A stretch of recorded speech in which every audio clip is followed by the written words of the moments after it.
Joanna Robles ng P-pop group na BINI, nagsalita na sa issue ngayon na may relasyon daw sila ng sikat na rapper at musician na si Skastakli o Daryl Ruiz. Matatanda ang issue ngayon na may hidden relationship daw ang dalawa matapos mapansin ng mga netizens na tila may mga litrato silang solo pero together.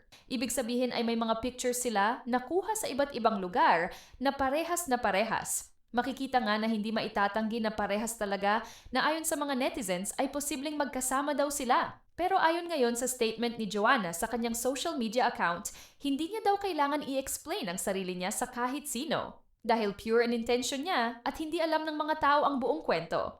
What keeps my heart strong is knowing that God knows my heart. People can say whatever they want. They can make stories or judge without knowing the truth.